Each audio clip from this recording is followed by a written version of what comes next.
गीता में भगवान श्री कृष्ण ने एक बड़ा अद्भुत संदेश ये दिया है कि तू मनुष्य कल्याण के रास्ते पर चलता चल, तेरी दुर्गति नहीं होगी, भला होगा।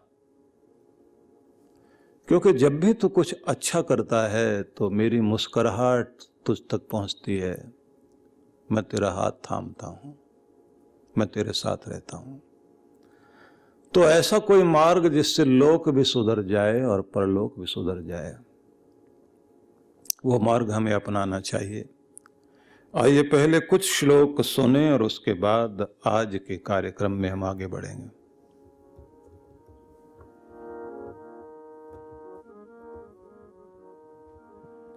पार्थ नवेह नामुत्र विनाशस् तस्य विद्यते नहि कल्याण कृत कश्चित् दुर्गतिं तात गच्छति। प्राप्त पुण्य कृताम लोकानुषित्वा शाश्वती समाः शुचिनां श्रीमतां गेहे योग भ्रष्टो भिजायते। अथवा योगिनामेव कुले भवति धीमताम् एतद्धि दुर्लभतरं लोके जन्म यदृशम्।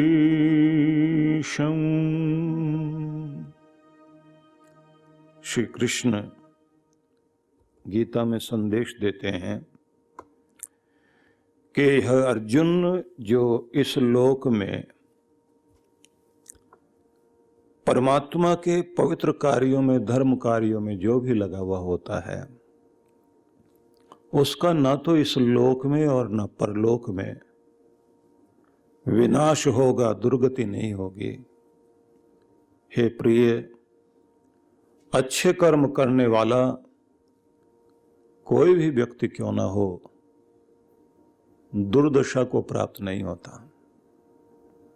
निश्चित रूप से ये याद रखना कि जब देह छोड़कर जाएगा दुर्गति नहीं होगी, नीची योनियों में जाकर जन्म नहीं लेगा, क्योंकि कल्याण के कार्यों में लगा रहा, धर्म में, पुण्य में, भलाई में, सत्कार में, करुणा में, सहानुभूति में, सहयोग में जिंदगी दी है, तो तुम्हारी आत्मा नीची योनियों में नहीं भटकेगी, मनुष्य के शरीर में लौटोगे। और अगर तुमने योग का मार्ग अपनाया, ध्यान का मार्ग अपनाया, धर्म और ध्यान के मार्ग पर चलते चलते, अथवा योगिनाम एव कुले भवति धीमताम, हे अर्जुन, इस लोक में परलोक में विनाश नहीं होगा, ये तो सच है। लेकिन ये भी एक बात सत्य है, जो योग मार्ग पर चलते रहे और किसी कारण से उनकी भक्ति में विघ्न आ गया, मन हट गया, ध्यान भंग हो गया, पूरी जिंदगी भगवान की भक्ति की, श्रद्धा भक्ति थी, लेकिन फिर कहीं ध्यान हट गया, तो भी ये ध्यान रखना, तुम्हारा किया हुआ धर्म, तुम्हारी की भी भक्ति, तुम्हारा किया हुआ ध्यान तुम्हारे काम आएगा। जितना भी किया है, जितना भी तुमने किया है वो काम आएगा। असफल योग भ्रष्ट योगी पवित्र आत्माओं के लोक में अनेक अनेक वर्षों तक सुख भोग भोगने के बाद या तो फिर योगिनाम में कुले भवति धीमताम, जिन लोगों ने बहुत बहुत धर्म पुण्य करते करते वैराग्य को प्राप्त कर लिया, तो उनका तो जन्म होगा किसी योगी के कुल में, जहां से उसकी मुक्ति का मार्ग आगे बढ़ जाएगा। लेकिन जिन्होंने राग था, लेकिन धर्म करते रहे। प्राप्त पुण्य कृताम लोकानुषित्वा शाश्वती समाह। ऐसे लोग जो असफल योग भ्रष्ट लोग हैं, पवित्र आत्माओं के लोक में अनेक वर्षों तक सुख भोग भोगने के बाद पुण्यशील जो सदाचारी पुरुष हैं, ऐसे परिवारों में जाकर उन आत्माओं का जन्म होता है, या फिर समृद्ध धनाढ्य कुल में जाकर जन्म लेते हैं।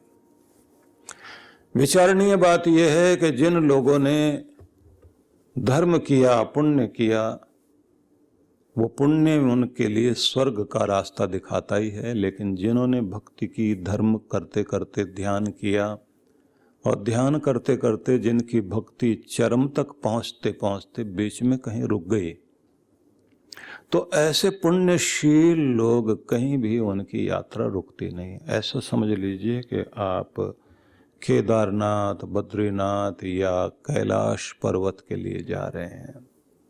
मान लीजिए बद्रीनाथ के लिए जा रहे हैं, तो आपका पड़ाव जाकर रुद्रप्रयाग में कहीं रुका, रात हो गई। अब जैसे रात हुई तो आपकी आंखें खुली, तो आंख खुलते ही जहां से यात्रा समाप्त हुई थी वहां से यात्रा फिर आगे बढ़ गई। सवेरा हुआ, स्नान आदि किया, तो यहां तक पहुंच गए, चलो फिर आगे चलते हैं, भगवान के द्वार तक जा रहे हैं। आपने जिस जन्म में जितना जितना धर्म, कर्म, पुण्य, दान किया वो तो स्वर्ग देता है, लेकिन जो ध्यान किया, जो भक्ति की, भक्ति जब आपके ध्यान में पहुंच जाती है, और ध्यान जब आपका योग बन जाता, संयोग बन जाता है, कनेक्ट हो जाते हैं आप प्रभु से, और जब प्रभु की कृपाएं आप तक आने लग जाती हैं, तो ये बात ध्यान रख लीजिए कि अगर ऐसी स्थिति में उम्र पूरी हो गई और अभी सिद्धि मिली नहीं थी, तो अगले जन्म से जहां से तुम छूटे थे वहीं से तुम्हारी यात्रा फिर शुरू हो जाएगी। रुद्रप्रयाग तक चले गए तो अब आगे की यात्रा शुरू हो जाएगी। मतलब आंख बंद हुई तो इसको मान लीजिए मृत्यु हो गई, और आंख खुली तो इसका मतलब हुआ जन्म हो गया, और जन्म हो गया तो जहां तक यात्रा पहुंची थी अगले जन्म में वहीं से यात्रा फिर आगे बढ़ जाएगी, क्योंकि परमात्मा तुम्हें बीच मझधार में छोड़ने वाले नहीं, वो अपने धाम तक लेकर जाएंगे। बस एक शर्त है, तुम्हारा ध्यान, तुम्हारा योग, तुम्हारी भक्ति और तुम्हारी श्रद्धा गहरी होनी चाहिए। इसलिए कहा प्राप्त पुण्य कृताम लोकानुषित्वा शाश्वती समाह। पुण्य लोकों में जाएंगे वो शाश्वती समाह, बहुत बहुत अनेक अनेक वर्षों तक सुख भोग कर।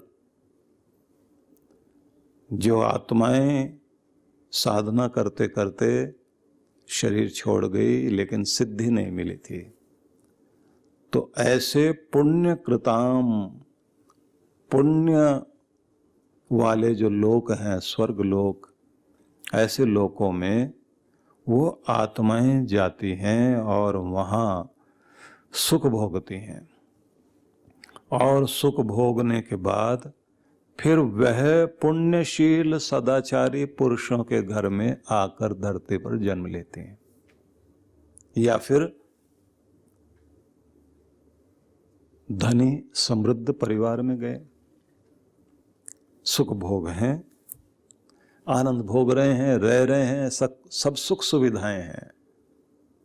लेकिन ये ध्यान रखना, सुख सुविधाओं के बीच में भी उसकी जिंदगी में धर्म जागेगा, ध्यान जागेगा, भक्ति जागेगी, श्रद्धा जागेगी, गुरु जीवन में मिलेंगे, उसके हाथ में माला आएगी। माल कितना भी आगे पीछे क्यों ना हो, उसके गले में भी कंठी माल होगी, उसके हाथ में भी माला होगी, उसकी पहचान होगी कि मेरा हाथ, माला हाथ में पकड़ी भी तो इसका मतलब मेरा हाथ मेरे परमात्मा ने पकड़ा हुआ है, मैंने उसका नियम पकड़ा है और उसने नियमित रूप से मेरा हाथ पकड़ा हुआ है। उंगली थाम कर वो पिता आपको आगे आगे लेकर चलेगा। इसलिए कोई भी भर्तृहरि हो सकता है, न जाने किस जन्म में कितने कितने पुण्य किए, भक्ति की, योग साधा, ध्यान किया, लेकिन सिद्धि नहीं मिली, मुक्ति तो नहीं हुई, मुक्त होकर मोक्ष में तो नहीं पहुंचे, मोक्ष में नहीं पहुंचे, लेकिन स्वर्ग लोक में अनेक अनेक तरह के सुख भोग भोगने के बाद फिर राजा के परिवार में आकर जन्म ले लिया भर्तृहरि ने। सुख सुविधाएं हैं, ऐश्वर्य है, लेकिन बीच में कोई ना कोई वैराग्य की बात जागेगी। किसी ने धोखा दिया रिश्तों में, जितना प्यार उसने दुनिया में किया था, क्योंकि बहुत प्यार वाला इंसान था, उसके प्यार को धोखा मिला और उसके बाद उठ गया कि अब यात्रा आगे बढ़ानी है। ज्ञानी है, साधना करता है, विद्वान व्यक्ति है, गुणियों को संग रखता है, लेकिन धीरे धीरे परमात्मा ने कहा कर्म भोग यहाँ के पूरे हो गए, अब आओ मेरी राह पर आगे बढ़ो। योग के मार्ग पर चल पड़ता है। वन में बैठा हुआ साधना करते करते, और क्या कहता है कि कोई वो दिन आए परमात्मा जब मेरी समाधि इतनी गहरी हो जाए कि मेरे शरीर पर मिट्टी जमा हो जाए और चिड़िया घोंसले बना ले, और ये मिट्टी मिट्टी ही दिखाई दे रही हो, और कोई हिरन आए और सींग से मिट्टी को रेदना शुरू करे, और इधर मेरी भक्ति पूरी हो जाए और ये शरीर लुढ़क जाए और मेरी आत्मा तुझ तक मिल जाए। जिस व्यक्ति के पास दुनिया का सारा खजाना हो, राज वैभव में बैठा हो, क्यों चला गया वन की तरफ?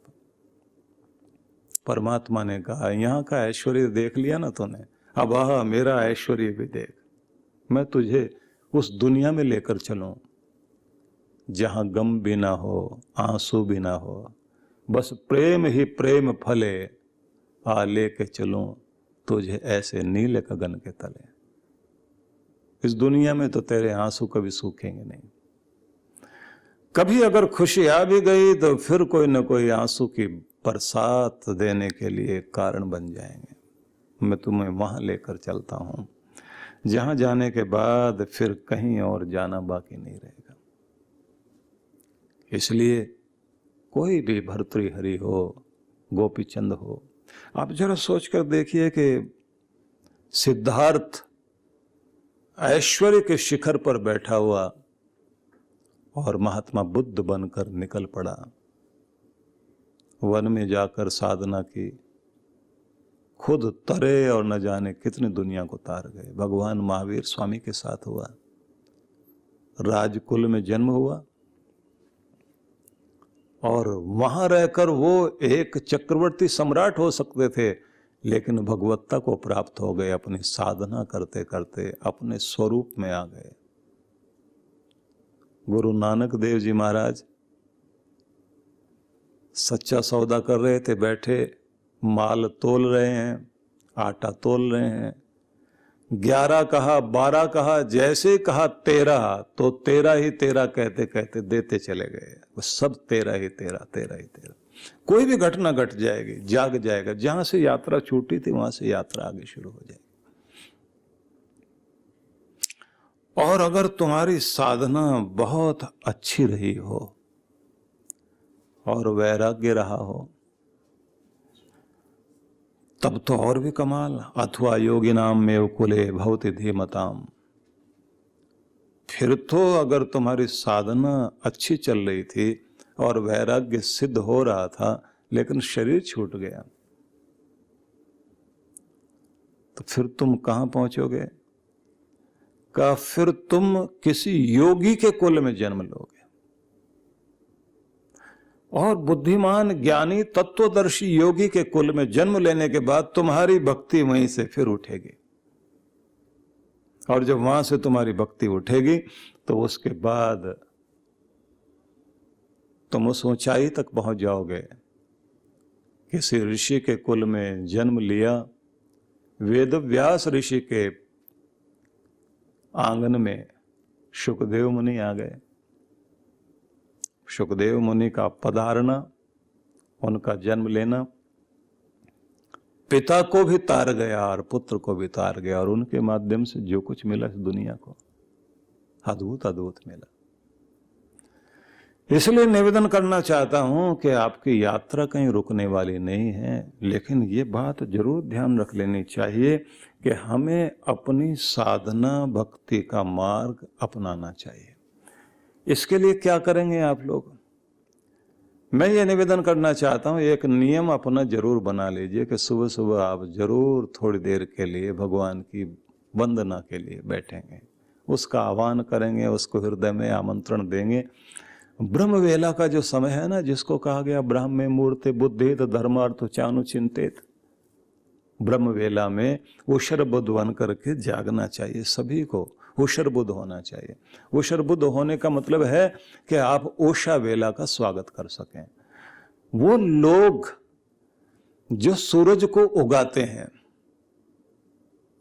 कुछ तो वे हैं सूरज उगाए उसके बाद भी सोते रहते हैं, कुछ वे हैं कि पहले जाग जाएं और अभिनंदन करने के लिए सूर्य का अपना पाठ जाप कर रहे हैं, और सूरज की किरणें आई उनके माथे पर पड़ती हैं, उनको जगाती हैं और उनके हृदय के अंदर अपना प्रभाव डालते हैं, इधर ये पाठ कर रहे हूं। और ऐसे में अगर कोई व्यक्ति तेजो में ध्यान करे, बड़ा अद्भुत है वो। हमारे देश के जो राजकुल थे, जितने भी सूर्यवंशी राजा थे, तेजो में ध्यान करते थे। और तेजो में ध्यान में अगर गायत्री भी जुड़ जाए, अद्भुत हो जाता है, तेजस्विता आने लग जाती है। जिसको कालिदास ने लिखा कि वे राजा लोग जिनके लिए सोने के रथ स्वर्ग से उतरकर धरती पर आते थे, और वो उस व्रत में बैठकर स्वर्ग जाया करते थे, कि ये रघुवंशियों की गाथा थी। आप अपने लिए ऐसी व्यवस्था बना लें कि आपको लेने के लिए परमात्मा ही आ जाए, परमात्मा नारायण ही आ जाए, भगवान ही कहें कि आओ मेरे बच्चे, तेरा स्वागत है इस दुनिया में जहां आनंद ही आनंद है, शांति ही शांति है। ये मेरा लोक है, ये विष्णु लोक है, ये ब्रह्म लोक है, ये शिव लोक है, ये ईश्वर का लोक है, ये सत्य लोक है, तुम यहां पहुंच जाओ। तो वही तो बात है जो सोचने हैं कि जो भी दुनिया में आया है जाएगा तो सही, आए हैं सो जाएंगे, राजा रंग फकीर। बस इतना ध्यान रखना है, एक सिंहासन चढ़ चले और एक बंधे जंजीर। एक तो सिंहासन पर चढ़कर जा रहे हैं और एक वे हैं जो जंजीरों से बांध कर ले जाए जा रहे हैं, कर्म व्यक्ति के उसे बांध रहे हैं। तो हमें जहां जाना है उसके लिए साधना करने का नियम बनाना चाहिए। एक तो श्वास श्वास में नाम जपने की आदत बनाएं। आपका जाप अजपा जाप बन जाए तो बहुत अच्छी बात है। अन्यथा वाचिक जप, उपांशु जप और मानसिक जप तो सबको करना चाहिए। जब आप अपने बैठ जाए ना साधना में या अपने सुबह सुबह पूजा करने के लिए, तो हाथ में माला लेकर के पहले नाम जपना शुरू करें। जैसे आप बोल रहे हैं श्री राम श्री राम श्री राम श्री राम, तो ये ध्यान रखना कि माला तो चले लेकिन आपके नाभि केंद्र से आवाज उठे, श्री राम। ओम नमः शिवाय, ओम नमः शिवाय, गणाधिपतये नमः, ओम गम गणपतये नमः, ओम नमो भगवते वासुदेवाय। जो भी आप जपते हैं, हरि ओम हरि ओम, ओम ओम ओम।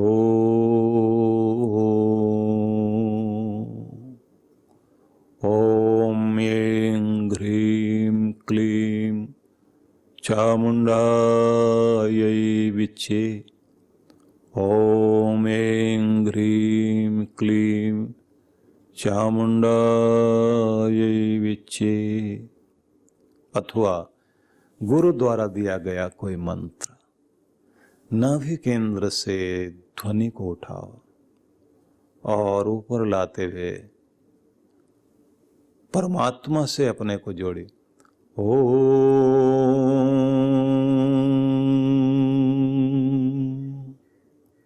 और उसकी कृपा किरणों को अपनी ओर आते हुए अनुभव करना चाहिए।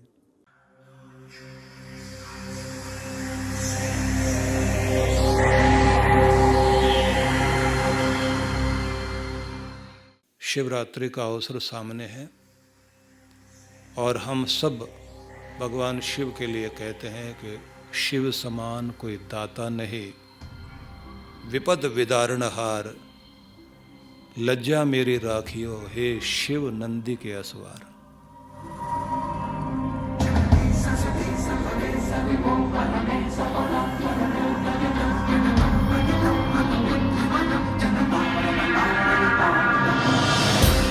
इसलिए आनंद देने वाले शिव हैं, संकट मोचक शिव हैं। और जब किसी से कुछ भी नहीं बन पाए, कोई भी आराधना सफल ना हो पाए, आखिर में आदमी कहता है शिव की शरण में चलें, महामृत्युंजय का जाप करें तो हमारे कष्टों का निवारण हो।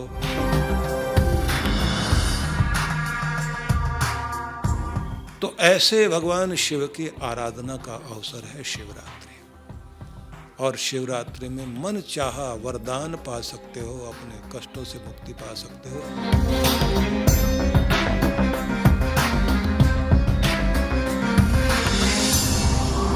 और शिवरात्रि से 2 दिन पूर्व का कार्यक्रम हम लोगों ने रखा है, जिसमें आप लोग यहाँ ध्यान में भाग लेंगे।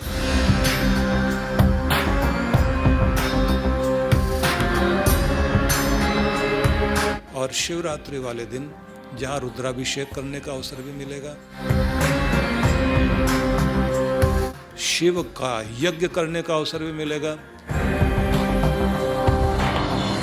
शिव सत्संग में भी आप लोग भाग ले सकेंगे।